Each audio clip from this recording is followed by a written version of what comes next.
High, আমি সোনালি, GNM first year student. তোমাদেরকে সকলকে একটা জিএনএম এর রুলস সম্পর্কে বেসিক যে সমস্ত রুলস তোমাদের অবশ্যই মেনে চলতে হবে।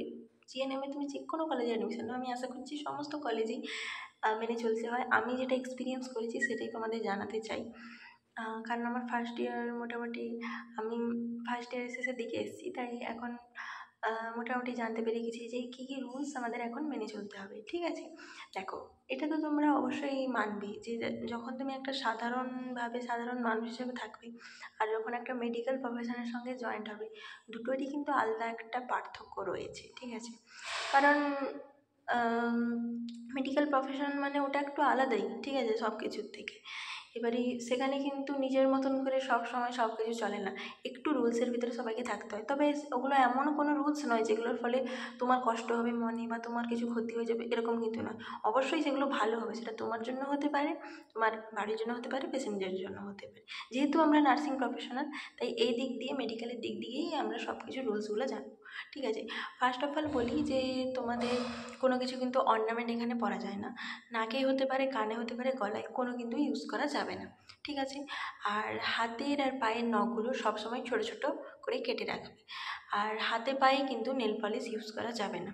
ঠিক আছে, হ্যাঁ তোমরা ইউজ করতে পারো, তবে তোমরা আউটপাসে যখন যাবে তখন হয়তো ইউজ করতে পারো। তবে আমি বলবো হাতে হাতে তো কোনো কিছু ইউজ করা না করাই বেটার, কারণ আবার সেই পরে উঠানোর ঝামেলা থাকবে। তোমরা ক্লাসে যাবে, ডিউটিতে যাবে, ম্যামরা দেখবেন, বকাবকি করবেন, সেটা তো ঠিক হবে না না।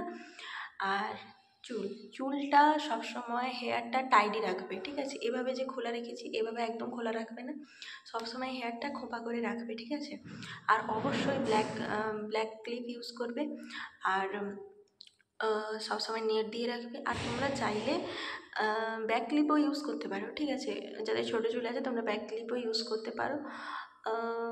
ব্যাক ক্লিপ আশা করি ইনস্টিটিউশনগুলোতে ইউজ করতে দিবে। ঠিক আছে, তবে আর বেশি কিন্তু কিছু ইউজ করা যাবে না। এই বেসিক রুলসগুলো অবশ্যই সবাইকে মেনে চলতে হবে, সবাইকেই মানতে হবে, এটা অবশ্যই। ঠিক আছে, এছাড়া তো সবাই কিন্তু টিচারদের রেসপেক্ট করবে। ঠিক আছে, টিচারদের কথা শুনে চলবে, যেই সমস্ত হোম টাস্কগুলো দিবে সেগুলো সবাই মেনে চলবে। আর দিদিদের হেল্প চাইলে হেল্প চেয়ে নিবি দিদিদের কাছ থেকে, দিদিরাও খুব ভালো হয়, সবাই খুব কোঅপারেটিভ হয়।